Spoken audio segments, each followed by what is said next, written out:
Last year, we started our dive into the lore of Mega Man with the complete history of classic Mega Man. And the biggest surprise from that endeavor was just how deep the story got.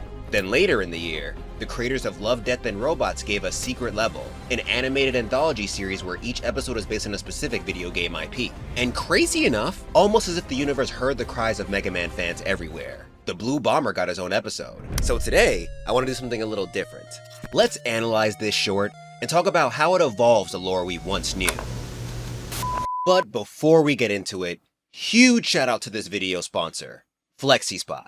They gifted me their E6 standing desk, and fam, I'm gonna be straight up with y'all. My experience with it has been spectacular. Ever since getting it, working has been so fun. I like moving. It helps get the gears of my brain turning.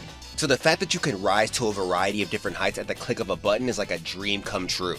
You can also save whatever heights work for you. That way you're not always messing with the controls to find your sweet spot. And before you start worrying about stability, fam, this piece of equipment was made to lift. It can hold over 300 pounds with no problem. Like, I could sit on my desk with all my junk on it, make it rise, and I don't have to worry about it tipping over or something breaking down. I kid you not, it feels like an elevator. And with the top tier material they use, it makes sense. You can feel the quality upon unboxing it. So if you want to elevate your office setup, FlexiSpot is where you need to go. I got the 60-inch wide table, but they have multiple sizes for all kinds of spaces. You can use my link in the description to get yourself the E6 desk or anything else from their catalog. Once again, thank you FlexiSpot for sponsoring this video, and now, let's get back to it. The episode, rightfully titled Mega Man Start, basically reimagines the events that led up to the first Mega Man title. Dr. Wily has already begun his scheme for world domination by turning Light's inventions on society. The first scene shows Light entering his lab while watching a news report about the current situation. He sent Metal Man to try and stop his rampaging robots, but unfortunately, Wily got to him too. Now this is an interesting choice because in-game, Metal Man is actually the first robot master Wily created. I guess this was a nod to that. I also want to add that having the first scene be a news broadcast about the situation was genius. In the first Mega Man game, you were just thrown into the smoke. The only real background you got was a quick summary in the manual. And that's not meant to be a jab at the game because I know that was pretty common when it came out, but I will admit it did take away from the tension. I mean, Wily was publicly embarrassing Dr. Light by controlling his inventions and attacking the people who once praised him. That sounds like a pretty big deal. Starting with this news report immediately sets the tone by displaying the damage being caused from a bystander's perspective. It shows that the creators did their homework and are focused on displaying the darker side of all this. Anyway, as Light stresses over Metal Man, our boy Rock comes in asking how he can help. Now, I hate to be that guy who pauses at every scene to yap about it, but I'm sorry. I gotta give these guys more praise. First of all, Light's and Rock's designs go crazy, especially Rock's. Their concepts came from Hicham Habachi, and homie cooked. Second, I think Rock's first line being, "I'm ready, how can I help?" was a deliberate and smart choice. It's easy to overlook, but it highlights the heart of his character. Rock isn't a hero who wants to fight. He wants to help. That's what he was made to do. It just so happens that helping in this case requires fighting. But after listening to Rock, Light goes with the big guns and prepares to deploy Bomb Man, one of the first 6 robot masters. Now this may sound like a weird compliment, but I like how generic he looks. The robot masters in-game designs were dope because they helped them stand out, but because of that, they never felt like robots that were meant to be mass-produced. Meanwhile, I could see a whole manufacturing line of this Bomb Man. Kudos to San-Take Wu, the artist who designed him. Anyway, Rock is a little perplexed about Light's choice. He's about to send this bomb-throwing Gundam to the city. Reckless ain't even the word, but Light is out of options. He implants something meant to stop Wily's hacking, calling Bomb Man their last line of defense. Rock uses this moment to volunteer himself as their plan B, but Light reinforces the fact that he built him to help around the lab. If he goes out there, he'll die. So Rock reluctantly goes back to his assistant duties, but he catches one of Wily's bots snooping around the lab. He fails to stop it before it gets to Bomb Man, and I guess Light's contingency plan didn't do shit, cause the Robot Master turns. But Rock don't need a Mega Buster to be a hero. See, in this continuity, our boy equips his lab tools by replacing his hand with them. He attached his blowtorch before this to help with Bomb Man's preparations. But that weak little thing won't save them, so he rigs it with this ice canister and shoots a freeze blast right as the guy's about to throw another bomb. And something I love about this scene is the fact that he apologizes right after. Cause once again, Rock finds no pleasure in hurting Light's other creations. He's a gentle robot kid who just wants to help. But after his display of heroism, Wily tries going for him. And this is by far the best part of the episode. See, in-game, Mega Man was built with conscience of justice circuitry. It basically prevented him from going evil. It came in handy when Wily tried taking over the minds of a bunch of robots in Rockman World 4. However, I always felt that lore detail hurt Mega Man's character. To me, it gave the impression that he fought for what's right simply because Light built him that way. And I don't know about you guys, but I'm drawn more to a hero when I see them actively make the choice to be one. Here, from the info we're given, it can be assumed that Rock is just as susceptible to Wily's hacking as any of Light's other inventions. But unlike the rest of them, he's able to fight it. He grabs a little Wily bot and destroys it with this makeshift buster.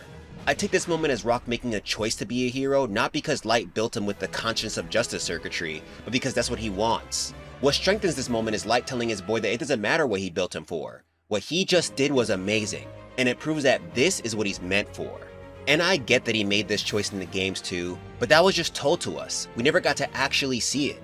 I think it's important to show the audience these pivotal events for heroes. It's one thing when we know what they stand for, but it's another to see how strong that conviction is, especially when they're in the process of becoming the hero.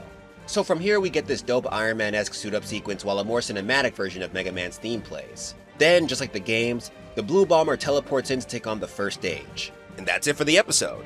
Now I know a lot of people had issues with it because it was really short, like it says it's 8 minutes, but take out the intro and credits and it's more like 5. And I completely understand the complaints. Most of the episodes in this series were at least 10 minutes, so it feels kinda disrespectful to give a legend like Mega Man a mere 5 minutes of screen time. But for what it was, I still say this was a pretty good adaptation.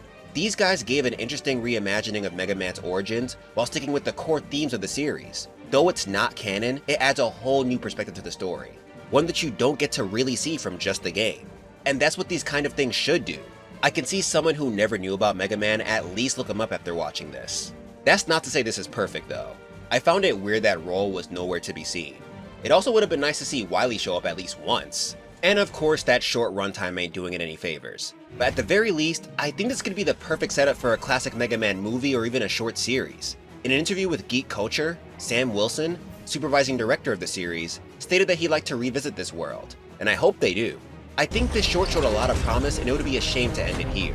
If they do continue, I'd keep delving into the darker side of the story. Show us how conflicted Rock gets in the process of killing beings just like him. Shine some more light on Proto Man's tragic origins. Give people a taste of the story they may not have seen within the game. Now for those who saw the episode and are itching for something more, I don't want to leave you hanging, so I have an alternative. The Archie Mega Man comic.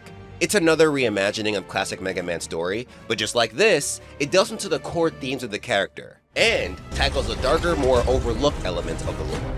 If reading comics isn't really your thing, Low Art made a fantastic video on it that actually got me into it, so you can check that out, and maybe it'll convince you to give it a try. But folks, that's it. That's it for the episode. Crazy, I didn't think it was in me to make a bite-sized episode when I told myself, yes. I'm sorry, my cat's being ridiculous right now. But yeah, look, I made a bite-sized video. I still have it in me. I was worried when I started writing this stuff, and I was thinking that I was probably gonna end up going way overboard. But nah, it was so short, and there is only so much that I could say. But yeah, let me know how you guys felt about this secret level episode in the comments below. Especially if you watched it, felt weird about it before, and then watched this video and then have like a different opinion. Let me know as well. I'll be glad to hear it. If you enjoyed the video, of course, don't forget to like, subscribe, all that good stuff. It helps with the channel a lot. As y'all know, the Kaizen set is out. Check it out, my best collection ever. It's on the donchiverse.com. Fire ass set. If you enjoy it, please take a look. Purchase one of the shirts, hoodies, crew necks, whatever. And yeah, I hope you enjoy looking dope as hell. And last, but of course not least, huge shout out to my guild mates. Guys, if you don't know about the guild, it's basically the Patreon of this channel. You could become a member by pledging a certain amount a month, and depending on how much you pledge, you get special perks. Some of the core perks are archive of all my streams. I'm doing series and anime reactions on there as well. I'm actually gonna put my reaction to Secret Level on there for you guys to see if you're curious to see, like, you know, my thoughts as I'm watching it. Yeah, and I also post videos there early, so if you want to catch stuff like Honest Gaming History this early, check it out. Lists of the people supporting are going by now. I think I'm gonna go back to like naming the S rank people, because I miss doing that. But yeah, with all that being said, thanks for watching, even though it was a short one. At the point of where I expect this video to come out.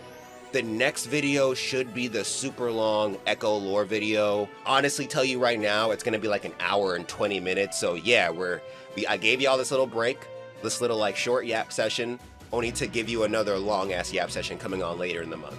That I hope is gonna drop on the 24th.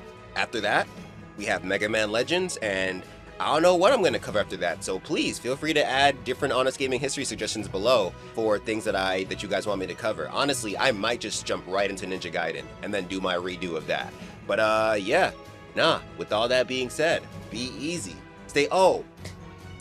I'm on Blue Sky now. I forgot. I keep on forgetting to mention that. I'm on Blue Sky now. If you want to see like different posts from me talking about different shows I'm watching or games I'm playing, check me out on Blue Sky. It's just Black Mastadonte, like where I am on everything. But yeah, now, outro. Be easy. Stay lit. Stay healthy out there. You look good. And don't forget to smile today. Peace out, fam.